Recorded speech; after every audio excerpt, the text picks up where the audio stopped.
मैंने कोई कोचिंग का सहारा नहीं लिया, पूरी तैयारी मैंने खुद से की है। मैं ही खुद बहुत सारे कोचिंग में पढ़ाता था। मेन है ना, मैं ज़्यादातर घर से प्रिपेयर करता था और जॉब करते करते सारा प्रिपरेशन किया मैंने, सारे अटेम्प्ट जॉब करते करते दिए। तो मुझे रोज़ 12 घंटा, पहली बात तो ये व्हाट्सअप सब बंद कर दो, व्हाट्सअप बंद करो, फेसबुक बंद करो, सब कुछ बंद कर दो। प्रीलिम्स के लिए एक स्ट्रैटेजी अगर सिंपल बता दूँ तो हर एक मेंस का क्या है, सिलेबस वाइज आपको हर एक टॉपिक पे अपना एक मटेरियल बनाना। और बहुत ज़्यादा क्राउड इसमें आ रहा है बस मोटिवेशन को देखकर या जो इसकी फैसिलिटीज़ देखकर। मैक्सिमम टेस्ट सॉल्व करनी चाहिए, रोज़ 2 टेस्ट सॉल्व करो। अगर हेलो सर। हेलो सर, कैसा हुआ इंटरव्यू? इंटरव्यू बहुत अच्छा था सर, कौन सा अटेम्प्ट था आपका? मेरा ये 5th था। और इंटरव्यू कौन सा था? इंटरव्यू मेरा second interview. Second interview. Sir, 5th attempt था, सेकंड इंटरव्यू था, तो पिछले जो अटेम्प्ट थे उनका क्या रिजल्ट रहा? कभी मेंस क्लियर हुआ, कभी मेंस और तो एक बार इंटरव्यू भी दिया, तो ऐसी चल रही थी जर्नी। सर, हम अगर कमियां जान पाएँ, क्या गलतियां की आपने, फिर बात को क्या इम्प्रूव किया आपने, एनालिसिस क्या होगा, क्या गलतियां रही हैं आपके अटेम्प्ट में? मेन है ना, मैं ज़्यादातर घर से प्रिपेयर करता था और जॉब करते करते सारा प्रिपरेशन किया मैंने, सारे अटेम्प्ट जॉब करते करते दिए। तो मुझे ऐसा लगता है इसके लिए कुछ एक फोकस्ड अटेम्प्ट चाहिए, जैसे 1-2 अटेम्प्ट चाहिए। सो आप घर पे ना रहो, जहाँ पर हो रहा है, या हो पुणे हो, दिल्ली हो, बिना घर पे थोड़ा घर के एनवायरनमेंट से बाहर निकलो। और दूसरा है कि फोकस अटेम्प्ट, तो दूसरा कुछ काम मत करो, बस ये तो ये एटलीस्ट स्टार्टिंग के 2-3 अटेम्प्ट तो आपको ऐसे करना चाहिए। सर, आपका ऑप्शनल और माध्यम क्या था? मेरा इंग्लिश मीडियम ही था, ऑप्शनल हिस्ट्री था। हिस्ट्री है मतलब। सर, जैसे हिस्ट्री आपका ऑप्शनल था, तो इसके क्या रिसोर्सेज रहे, कहाँ से प्रिपरेशन की इसके लिए आपने? रिसोर्स तो सारे सेम ही होते हैं और आजकल तो पूरा सोशल मीडिया भरा है रिसोर्स से। पर मेन क्या है कि आप आंसर राइटिंग में उसको कैसे इस्तेमाल करते हो, आपकी स्ट्रैटेजी क्या है, कैसे लिखते हो, कैसे टाइम लगा के लिखते हो, यानी वो सारी चीज़ें ज़्यादा मैटर करती है रादर देन रिसोर्सेज। सर, थोड़ा अपने बारे में बताएं, आपका नाम क्या है और एजुकेशनल बैकग्राउंड क्या है आपका? मेरा नाम वैभव सनस है। मैंने BE किया है इंस्ट्रूमेंटेशन इंजीनियरिंग में, फिर MA इन हिस्ट्री भी किया है, सेट भी क्लियर किया, PhD करूँगा और मैं मुंबई से हूँ। सर, बात करें इंटरव्यू रूम की, तो कैसा माहौल था और बोर्ड कौन सा था? बहुत बढ़िया माहौल। स्मिता नागराज मैडम थी और बहुत कोऑर्डिनेटिंग एक्सपीरियंस, मतलब बहुत अच्छा एक्सपीरियंस था। सर, बात करें किस टाइप के क्वेश्चन पूछे गए और आप क्वेश्चन थोड़े बता पाएँ हमारे व्यूअर्स को? वो तो नहीं बता पाऊंगा, वो एक बार रिजल्ट लगने के बाद बताऊंगा। सर, हाँ, अभी थोड़ा सैंक्टिटी और डिग्निटी मेंटेन करना ज़रूरी है इस इंस्टीट्यूशन की, तो इसलिए इंटरव्यू के बारे में कुछ ना बताओ। मना कर रखा है बोर्ड ने शायद? नहीं, बोर्ड ने कुछ नहीं मना किया, बट हमें ही खुद को ये लगना है कि अंदर की बातें ऐसा कुछ बाहर नहीं बतानी चाहिए। Right sir. सर, बात करें आपकी प्रिपरेशन की, तो कैसे किया आपने तैयारी? कोचिंग का सहारा लिया, सेल्फ स्टडी? मैंने कोई कोचिंग का सहारा नहीं लिया, पूरी तैयारी मैंने खुद से की है। मैं ही खुद बहुत सारे कोचिंग में पढ़ाता था। आप पढ़ाते भी थे सर कोचिंग में? Okay sir. सर, आप कहाँ पढ़ाते थे, थोड़ा बता पाएँ, हमारे व्यूअर्स भी आपको देख पाएँ? पुणे और दिल्ली में कुछ कोचिंग क्लासेस है, नाम नहीं बताऊँगा। अच्छा, ऑफलाइन ऑनलाइन दोनों। ओके सर, हम थोड़ी आपकी स्ट्रेटजी जान पाएँ, क्या स्ट्रेटजी रही प्रीलिम्स और मेंस के लिए, थोड़ा बता पाएँ कैसे तैयारी कर सकते हैं एस्पिरेंट?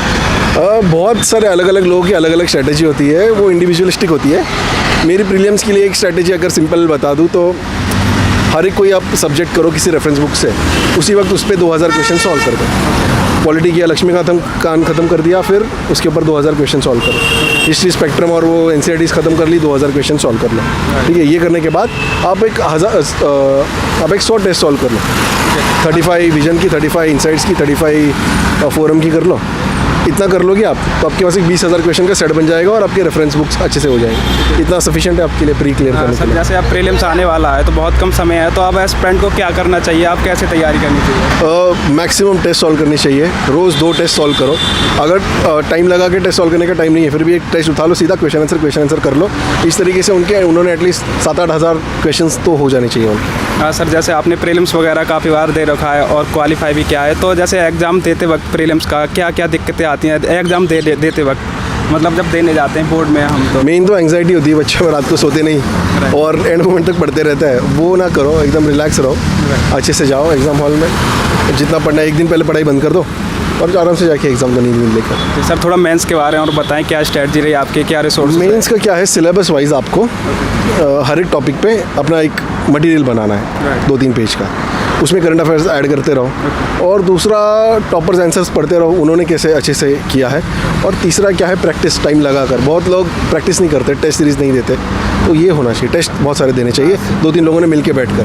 सर, आपने टेस्ट सीरीज़ की बात करी, टेस्ट सीरीज़ नहीं लगाते, तो आपने कितनी लगाई थी और मतलब कहाँ से लगाई थी, कितना? मैंने कोई टेस्ट सीरीज़ नहीं लगाई थी, लेकिन टेस्ट सीरीज़ की जो बाहर मटेरियल मिलता है वो लेके आए थे। मेरा एक स्टूडेंट कम फ्रेंड है, like my brother Nand Kishore करके, तो मैं उसके साथ बैठ जाता था और वो हम दोनों टाइम लगाकर सॉल्व करते थे एकदम अच्छे से। ऐसे करते थे। सर जैसे एक करंट अफेयर्स को लेकर काफ़ी इशू रहता है, तो आपने करंट अफेयर्स के लिए क्या पढ़ा, क्या रिसोर्सेज आए, कौन सा न्यूज़पेपर पढ़ते थे आप? यार मेरे से न्यूज़पेपर पढ़ना ठीक से होता नहीं था। न्यूज़पेपर में इतनी नेगेटिव चीज़ें होती थी तो वो मुझे मज़ा नहीं आता, दिन खराब होने का टाइप हो जाता था।